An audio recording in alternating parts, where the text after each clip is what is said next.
ಊಟ ಮಾತ್ರ ಚಲೋ ಇತ್ತು. ಆ ಶಾವ್ಗೆ ಪಾಯಸ ಮಾತ್ರ ಮತ್ತೆ ಚಲೋ ಇತ್ತು. ನನ್ ಮಗನ ಮದುವೆಗೆ ಬಂದಿದ್ದು ತುಂಬಾ ಖುಷಿ ಆಯ್ತು. ಜೋಡಿ ಮಾತ್ರ ತುಂಬಾ ಚೆನ್ನಾಗಿದೆ. ಹೌದು ಸರ್, ಅನ್ಸುತ್ತೆ ಮದ್ವೆಗೆ ತುಂಬಾ ಜನ ಬಂದಿಲ್ಲ ಅಲ್ಲ? ಹೌದು ರಾಜೇಂದ್ರ, ಎಲ್ಲ ಈ ಮಳೆ ಕಾರಣ. 2000 ಮಂದಿಗೆ ಆಗೋಷ್ಟು ಉತ್ಸವ ಮಾಡಿದ್ರೆ ಬರೀ 500 ಮಂದಿ ಅಷ್ಟೇ ಬಂದಿದ್ದಾರೆ. ಸರ್, ಒಂದ್ ಮಿಕ್ಕಿದ ಊಟ ಎಲ್ಲ ಏನ್ ಮಾಡ್ತೀರಾ ಸರ್? ಕಾರ್ಪೊರೇಷನ್ ಅವ್ರಿಗೆ ಫೋನ್ ಮಾಡಿದ್ದೀನಿ, ಅವ್ರು ಬಂದು ತಗೊಂಡು ಹೋಗ್ತಾರೆ. ಸರ್, ಇಷ್ಟೆಲ್ಲ ಕಾರ್ಪೊರೇಷನ್ ಸೇರತ್ತಾ? ಮತ್ತೇನ್ ಮಾಡೋದು ರಾಜೇಂದ್ರ? ಸರ್, ಅದ್ರ ಬದಲಿ ಯಾವ್ದಾದ್ರು ಬಡವರಿಗೆ ಕೊಡ್ಬೋದಲ್ವಾ?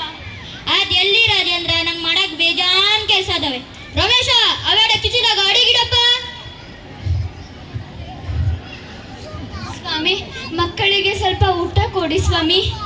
ಹೋಗಮ್ಮ, ಎಲ್ಲಿಂದ ಬರ್ತೀರಾ ತಳಿ ತಿನ್ನಾಗೆ?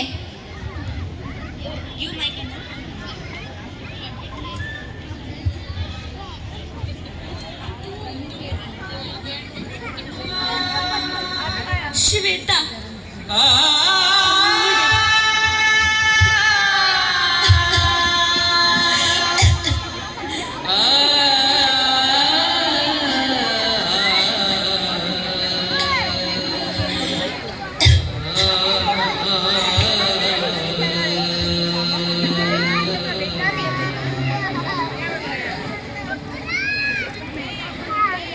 ಶ್ವೇತಾ, ಅಲ್ಲಿ ನೋಡಿದ್ರೆ ಸಾವಿರಾರು ಜನರು ಊಟ ಕಾರ್ಪೊರೇಷನ್ ತೊಟ್ಟಿ ಸೇರ್ತಾ ಇದೆ. ಇಲ್ಲಿ ನೋಡಿದ್ರೆ ಊಟನೇ ಇಲ್ಲದೆ ಒದ್ದಾಡ್ತಾ ಇದ್ದಾರೆ. ನಮ್ ದೇಶದ ಹಣೆ ಬರನೇ ಇಷ್ಟು ರೀ. ನೀವ್ ಹೇಳೋ ಮಾತು ಕೇಳಕ್ ಚಂದ, ಆದ್ರೆ ಅದನ್ನ ಮಾಡೋರು ಯಾರು? ಸರಿ, ಲೇಟ್ ಆಗುತ್ತೆ, ಮನೆಗೆ ಹೋಗೋಣ, ಬೇಗ ಬನ್ನಿ. ಹಾ, ನೀವು ಹೋಗಿರು, ನಂಗೆ ಸ್ವಲ್ಪ ಕೆಲಸ ಇದೆ, ನಾ ಮಾಡ್ಕೊ ಬರ್ತೀನಿ. ಸರಿ ಸರಿ.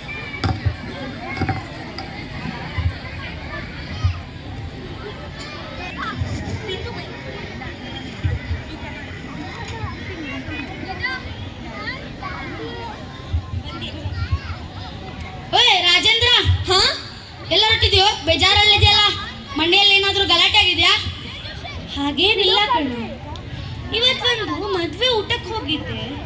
ಅಲ್ಲಿ ಸಾವಿರಾರು ಜನರು ಊಟ ಕಾರ್ಪೊರೇಷನ್ ತೊಟ್ಟಿ ಸೇರ್ತಾ ಇತ್ತು. ಮತ್ತೆ ಅದು ಕಾರ್ಪೊರೇಷನ್ ತಟ್ಟಿಲ್ ಹಾಕಿಲ್ಲ, ಮತ್ತೆ ಮನೆಗೆ ತಗೊಂಡೋಗ್ಯಾ?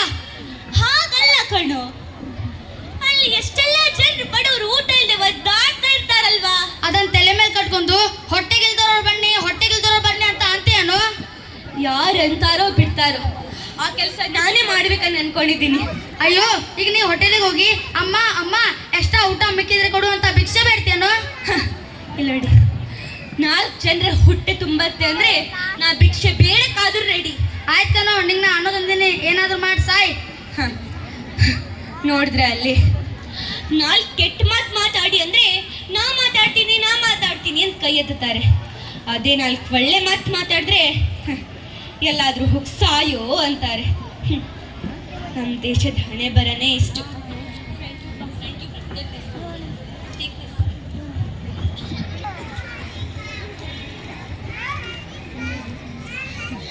ತಿನ್ನಲು ಕೊಡಿ, ತಿನ್ನಲು. ಹಾ,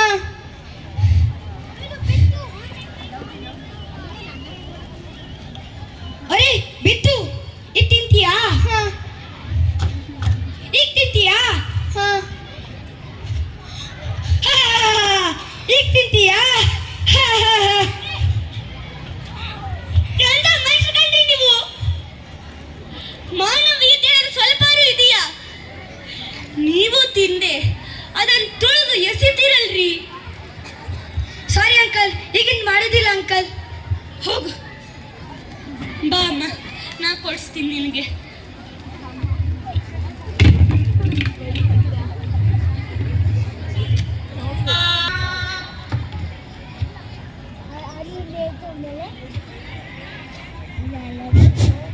ಅಣ್ಣ, ಊಟ ಕೊಡನ್ನು. ಊಟ ಊಟ ಬೇಕಾ? ಅವನಿಗೆ ಊಟ ಬೇಕಂತೆ. ಊಟ ಊಟ ಊಟ ಬೇಕು. ಊಟ ಬೇಕಾ? ನನಗೆ ತಗೋಸ್ತೇನೋ?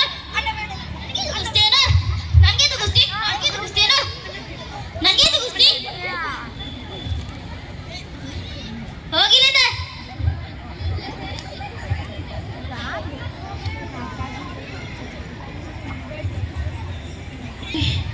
ಯಾರಾದ್ರೂ ಊಟ ಕೊಡಿ. ಊಟ ಇಲ್ಲ, ಹೋಗೆ. ಏನೂ ಆಗಿಲ್ಲ.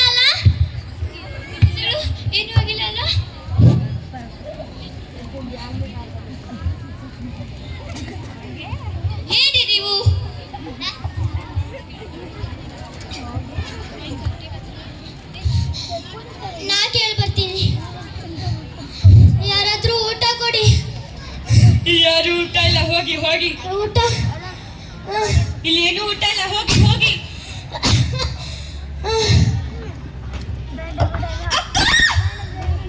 ಅಕ್ಕ ಏನಾಯ್ತು ಅಕ್ಕ ಅಕ್ಕ ಏನಾಯ್ತು ನಿನಗೆ ಅಕ್ಕ ಅಕ್ಕ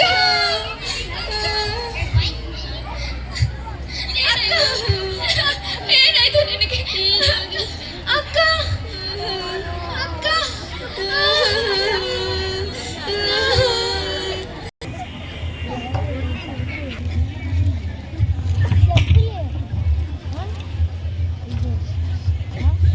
ನನ್ನ ಅಕ್ಕಂಗೇನೂ ಆಗಿಲ್ಲ. ನಾನು ಅವಳಿಗೆ ಊಟ ತರ್ತೀನಿ. ಹಾ, ನನ್ನ ಅಕ್ಕಂಗೇನೂ ಆಗಿಲ್ಲ. ಅವಳಿಗೆ ನೀರು ಬೇಕು, ಊಟ ಬೇಕು. ಅಕ್ಕ! ಏನಾಯ್ತು ಏನಾಯ್ತು ಏನಾಯ್ತು ಏನಾಯ್ತು ಏನಾಗಿಲ್ಲ ಏನಾಗಿಲ್ಲ.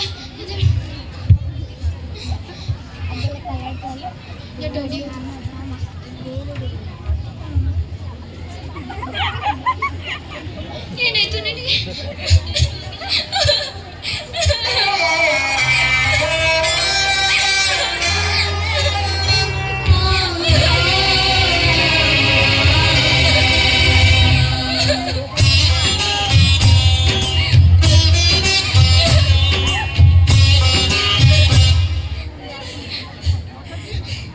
ಪಾಪ ಅಕ್ಕ ಹೊಟ್ಟೆ ನೋವಿನ ಸತ್ಲು ಅಂತ ಅಕ್ಕಂಗೇನೂ ಆಗಿಲ್ಲ. ಅಕ್ಕಂಗೆ ಊಟ ಬೇಕು ಅಂತ ಊಟ ತಗೋಬರಕ್ಕೆ ಹೋಗಿ ಯಾವುದೋ ಒಂದು ಹೊಂಡದಲ್ಲಿ ಬಿದ್ದುಬಿಟ್ಲು. ನಮ್ಮ ದೇಶ ಎಲ್ಲಿಗೆ ಹೋಗಿ ಮುಡ್ತಾ ಇದೆ? ನಾನೇ ಏನಾದರೂ ಮಾಡಬೇಕು. ಮನೆಗೆ ಹೋಗಿ ಏನಾದ್ರು ಮಾಡ್ತೀನಿ.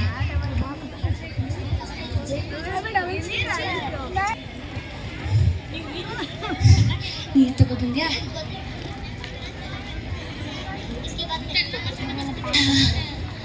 ಅದು ಶ್ವೇತಾ, ಹೇಳಿ. ಅದು ಡೆಲ್ಲಿಯಿಂದ ನನ್ನ 10 ಜನ ಫ್ರೆಂಡ್ಸ್ ಬರ್ತಾ ಇದ್ದಾರೆ. ಅವರಿಗೆ ರಾತ್ರಿ ಊಟ ಮಾಡಿಕೊಡ್ತೀಯಾ? ಅವರಿಗೆಲ್ಲ ಮನೆಗೆ ಬರೋದಿಕ್ಕೆ ಹೇಳ್ರಿ. ಬೇಡ ಕಣೆ, 10 ದಿನ ಅಂದ್ರೆ ಅವರಿಗೂ ಮನೆಗೆ ಬರಕ್ಕೆ ಮುಜುಗರ ಆಗುತ್ತಲ್ವಾ? ಸರಿ, ನನಗೆ ಸ್ವಲ್ಪ ಟೈಮ್ ಕೊಡಿ, ಮಾಡ್ಕೊಂಡು ಬರ್ತೀನಿ.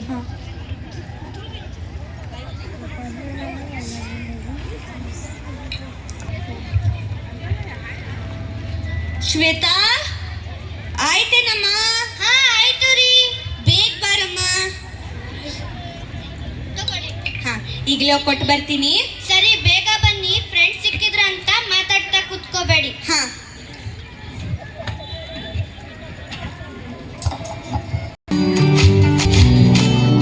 ಈ ರೀತಿ ಹೆಂಡತಿಯ ಬಳಿ ಸುಳ್ಳು ಹೇಳಿ ಪ್ರತಿದಿನ ಮನೆಯಿಂದ ಊಟ ತೆಗೆದುಕೊಂಡು ಹೋಗಿ ಫುಟ್ಪಾತ್ನಲ್ಲಿರುವ ನಿರ್ಗತಿಕರಿಗೆ ಹಂಚುತ್ತಿರುತ್ತಾನೆ.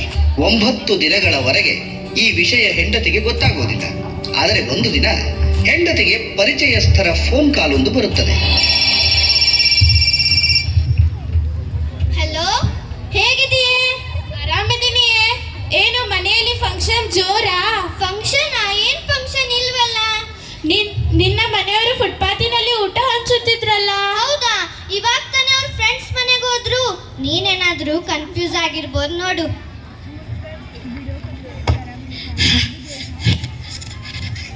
ಓ, ಬಂದ್ರಾ? ಹೇಗಿತ್ತಂತೆ ಊಟ? ಊಟ ತುಂಬಾ ಚಲೋ ಇತ್ತು ಅಂದ್ರು. ಇಂಥ ಊಟ ಮಾಡಿಲ್ಲಂತೆ. ಎಲ್ಲರಿಗೂ ಸಾಕಾಯ್ತು ತಾನೆ? ಹಾ, ಒಂದ್ ಅಗಲ ಬಿಡ್ದಿನಗೂ ಅಷ್ಟು ತಿನ್ಬಿಟ್ರು. ಹೌದಾ? ಇವಾಗ ತಾನೇ ನನ್ನ ಫ್ರೆಂಡ್ ಫೋನ್ ಮಾಡಿದ್ಲು. ಅವಳು ಹೇಳಿದ್ಲು ನೀವೇನೋ ಫುಟ್ಪಾತ್ ಅಲ್ಲಿ ಊಟ ಹಂಚ್ತಿದ್ರಂತೆ. ನನ್ನ ಫ್ರೆಂಡ್ ಹೇಳಿದ ನಿಜ ಶ್ವೇತಾ. ನಾ ದಿನ ನಿನ್ನ ಹತ್ರ ಸುಳ್ಳು ಹೇಳಿ ಬಡವರಿಗೆ ಊಟ ಹಂಚ್ತಾ ಇದ್ದೆ. ನೀವ್ ಇದೇ ರೀತಿ ಏನಾದ್ರೂ ಮುಂದುವರೆಸ್ಕೊಂಡೋದ್ರೆ ನಾನು 10 ಅಲ್ಲ 50 ಜನಂಗ್ ಅಡ್ಗೆ ಮಾಡ್ಕೊಡ್ತೀನಿ. ಅದೆಲ್ಲ ಅಷ್ಟು ಸುಲಭ ಅಲ್ಲ ಕಣೆ. ಒಂದೊಂದು ದಿವಸ ನಾವು ನೀರು ಕುಡ್ಕೊಂಡ್ ಮಲ್ಕೋಬೇಕಾಗತ್ತೆ. ಇರ್ಲಿ, ನಮ್ಮಿಂದ ಒಬ್ರು ಆರಾಮಾಗಿರ್ತಾರಂದ್ರೆ ಒಂದ್ ಹೊತ್ತಿನ ಊಟ ಬಿಟ್ರೆ ಏನೂ ಆಗಲ್ಲ. ಹಾ, ಅಡ್ಡಿಲ್ಲ. ಸರಿ. ಹೀಗೆ ಹೆಂಡತಿಯ ಮಾತಿನಿಂದ ಪ್ರೇರಣೆಗೊಂಡ ರಾಜೇಂದ್ರ 2012ರಲ್ಲಿ ಅಕ್ಷಯ ಆಹಾರ ಜೋಳಿಗೆ ಎನ್ನುವ ಸಂಸ್ಥೆಯನ್ನು ಸ್ಥಾಪಿಸಿ ಮೈಸೂರಿನಲ್ಲಿರುವ ಚೌಲ್ಟ್ರಿಗಳ, ರೆಸ್ಟೋರೆಂಟ್ಗಳ, ಹೋಟೆಲ್ಗಳ ಗೋಡೆಗಳ ಮೇಲೆ ಶುಭ ಸಮಾರಂಭಗಳಲ್ಲಿ ಊಟ ಉಳಿದರೆ ದಯವಿಟ್ಟು ಅಕ್ಷಯ ಆಹಾರ ಜೋಳಿಗೆಯ ಈ ನಂಬರ್ಗೆ ಕಾಲ್ ಮಾಡಿ ತಿಳಿಸಿ ಎಂಬ ಭಿತ್ತಿಪತ್ರಗಳನ್ನು ಅಂಟಿಸುತ್ತಾರೆ. ಆರಂಭದಲ್ಲಿ ಯಾರಿಗೆ ಹೇಗೆ ಊಟ ತಲುಪಿಸಬೇಕೆಂಬ ಗೊಂದಲದಲ್ಲಿದ್ದ ರಾಜೇಂದ್ರ ಮೈಸೂರಿನಲ್ಲಿರುವ ಕೆಲವು ಸ್ಲಂಗಳನ್ನು ಗುರುತಿಸಿ ಊಟವನ್ನು ಹಂಚಲು ಪ್ರಾರಂಭಿಸುತ್ತಾರೆ. ಆರಂಭದಲ್ಲಿ ತಮ್ಮ 2 ವೀಲರ್, ಬಾಡಿಗೆ ಆಟೋಗಳಲ್ಲಿ ಊಟ ತೆಗೆದುಕೊಂಡು ಹೋಗಿ ಹಂಚುತ್ತಿರುತ್ತಾರೆ. ಹೀಗಿರುವಾಗ ಒಮ್ಮೆ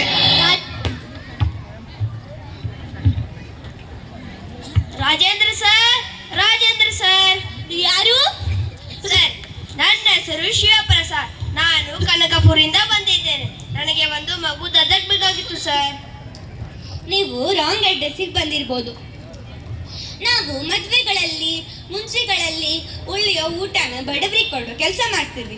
ಸರ್, ಈ ಮಾತನ್ನು ನಿಮ್ಮ ಬಾಯಿಂದ ಕೇಳೋಕೆ ಒಂದು ಸಣ್ಣ ಸುಳ್ಳು ಹೇಳಿದೆ ಸರ್. Sorry sir. ಇರ್ಲಿ, ಏನಾಗಬೇಕಿತ್ತು? ಸರ್, ನಾನು ನಿಮಗೆ ಒಂದು ವ್ಯಾನ್ ಕೊಡ್ಬೇಕಂತಿದ್ದೀನಿ ಸರ್. ಬೇಡ ಸರ್, ಧನ್ಯವಾದ. ಏಕೆ ಸರ್? ಮತ್ತೆ ನಿನ್ನ ಕೆಲಸ ಹೆಚ್ಚಾಗತ್ತೆ ಸರ್. ಏನಾಗಲ್ಲ ಸರ್. ರೀ, ಅವರಷ್ಟೆಲ್ಲ ಹೇಳ್ತಿದಾರಲ್ಲ, ವ್ಯಾನ್ ತಗೊಳ್ಬೋದಲ್ಲ? ಬೇಡ ಕಣೆ, ಮತ್ತೆ ನಿನ್ನ ಕೆಲಸ ಹೆಚ್ಚಾಗತ್ತೆ. ನಮ್ಮ ಕೆಲಸಗಾರರಿಗೆ ಇಡಬೇಕಾಗತ್ತೆ, ಮತ್ತೆ ನಾವು ಅವ್ರಿಗೆ ಸಂಬಳ ಕೊಡಬೇಕಾಗತ್ತೆ. ಎಷ್ಟೆಲ್ಲ ಕೆಲಸ ಹೆಚ್ಚಾಗತ್ತೆ. ಅದೆಲ್ಲ ಗೊತ್ತಿಲ್ಲ ಸರ್. ಬೆಳಗ್ಗೆ ಅಂದ್ರೆ ನಿಮ್ಮ ಮನೆ ಒಂದು ವ್ಯಾನ್ ಇರುತ್ತೆ ಸರ್. ಬೇಡ ಸರ್. ಎಲ್ಲ ಒಳ್ಳೆದಕ್ಕಾಗತ್ತೆ ಸರ್. ಹಲೋ. ಹಲೋ, ನಾನು ಚೆನ್ನಮ್ಮ ಬಸವಚಂದ್ರದಿಂದ ಮಾತಾಡುತ್ತಿದ್ದೇನೆ. ನಮ್ಮಲ್ಲಿ ಊಟ ಮಿಕ್ಕಿದೆ, ಬಂದು ಒಯ್ಯುತ್ತೀರಾ? ಈಗಲೇ ಬರ್ತೀವಿ.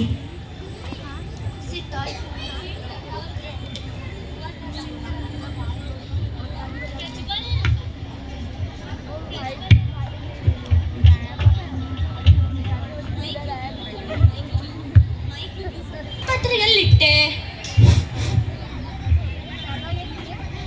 ಇದನ್ನೇ ಹಾಕ್ತೀವಿ. ಅಯ್ಯೋ, ಪ್ಲೇಟೇ ಕೊಟ್ಟಿಲ್ಲ. ಪ್ಲೇಟ್ ಕೊಡ್ದೆ, ಊಟ ಹೆಂಗೆ ಕೊಡ್ಲಿ?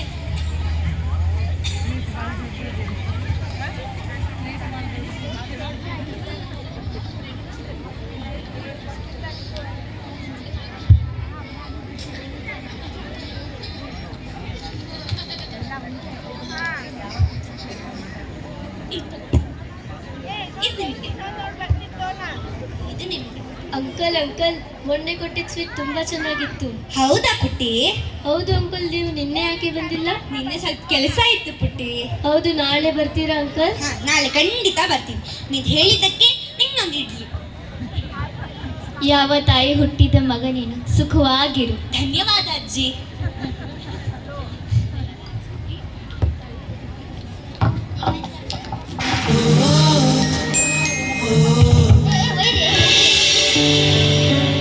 ಹೀಗೆ ಶಿವಪ್ರಸಾದ್ರವರ ಒತ್ತಾಯಕ್ಕೆ ಮಣಿದು ಅವರಿಂದ ವ್ಯಾನ್ ತೆಗೆದುಕೊಂಡು ಅದಕ್ಕೆ 2 ಕೆಲಸಗಾರರನ್ನ ನೇಮಿಸಿಕೊಂಡು ಹೆಂಡತಿಯ ಸಹಕಾರದಿಂದ ಸುಮಾರು 70ಕ್ಕೂ ಹೆಚ್ಚು ಸ್ಲಂಗಳಿಗೆ, 50ಕ್ಕೂ ಹೆಚ್ಚು ಆಶ್ರಮಗಳಿಗೆ ಅಕ್ಷಯ ಆಹಾರ ಜೋಳಿಗೆಯಿಂದ ಆಹಾರ ಒದಗಿಸುತ್ತಾರೆ.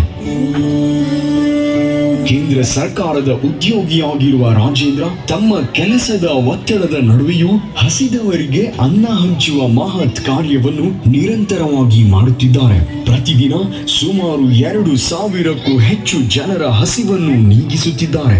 ಯಾವುದೇ ಫಲಾಪೇಕ್ಷೆ ಇಲ್ಲದೆ ಇವರು ಮಾಡುತ್ತಿರುವ ಈ ನಿಸ್ವಾರ್ಥ ಸೇವೆಗೆ ಜಿಲ್ಲಾ ಮಟ್ಟದ ರಾಜ್ಯೋತ್ಸವ ಪ್ರಶಸ್ತಿ ಸೇರಿದಂತೆ 10 ಹಲವಾರು ಸಂಘ ಸಂಸ್ಥೆಗಳಿಂದ ಪುರಸ್ಕಾರ ದೊರೆತಿದೆ. ಈ ದೇಶದ ಬಹುದೊಡ್ಡ ಸಮಸ್ಯೆ ಹಸಿವು. ಈ ಸಮಸ್ಯೆಯನ್ನ ಸಂಪೂರ್ಣವಾಗಿ ನಿಲ್ಲಿಸಲು ಸಾಧ್ಯವಿಲ್ಲದಿದ್ದರೂ ರಾಜೇಂದ್ರರಂತಹ ವ್ಯಕ್ತಿಗಳು ಜಿಲ್ಲೆಗೊಬ್ಬರು ಹುಟ್ಟಿ ಬಂದರೆ ಹಸಿದವರ ಸಂಖ್ಯೆ ಸ್ವಲ್ಪವಾದರೂ ಕಡಿಮೆಯಾಗಬಹುದು. ಈ ಮಹಾನ್ ಸಾಧಕ ಇಂದು ರಿಯಲ್ ಸ್ಟಾರ್ ಸ್ಥಾನದಲ್ಲಿ ನಮ್ಮೊಡನಿರುವುದು ನಮ್ಮ ಕಾರ್ಯಕ್ಕೆ ಒಂದು ಗಂಟೆ.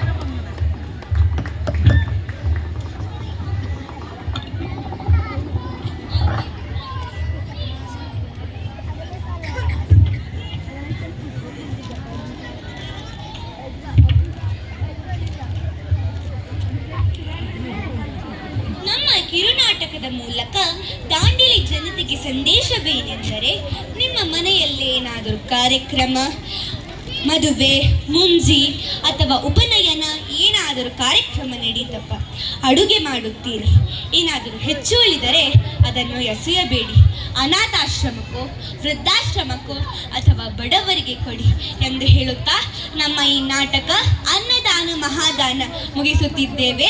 ಧನ್ಯವಾದಗಳು. ಅನ್ನದಾತೋ ಸುಖೀ ಭವ. ಧನ್ಯವಾದ. ನಿಮ್ಮಿಂದ ಜೋರಾದ ಚಪ್ಪಾಳೆ ಬರಲಿ. ಇದು ಒಂದು ಸಂದೇಶ ಸಮಾಜಕ್ಕೆ ಒಳ್ಳೆಯ ರೀತಿಯಲ್ಲಿ ಆಗಲಿ ಅನ್ನೋ ಒಂದು ಉದ್ದೇಶದಿಂದ ನಮ್ಮ ಮಕ್ಕಳಿಗೆ ಬರೀ ಕಡಿಮೆ ವೇಳೆಯಲ್ಲಿ ಈ ಒಂದು ಸ್ಕಿಟ್ಟನ್ನು ಮಾಡಿದ್ದಾರೆ. ಟೀಚರ್ಸ್ ಪ್ಲೀಸ್, ಉಷಾ ಟೀಚರ್ ಇನ್ನೊಂದ್ಸಲ ಜೋರಾಗಿ ಚಪ್ಪಾಳೆ ಬರಲಿ. Thank you.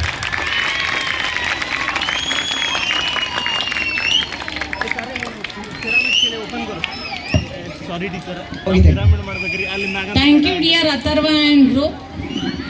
Each one performed their character very beautifully.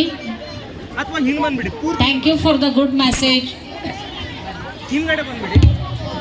Now, dear audience, before you is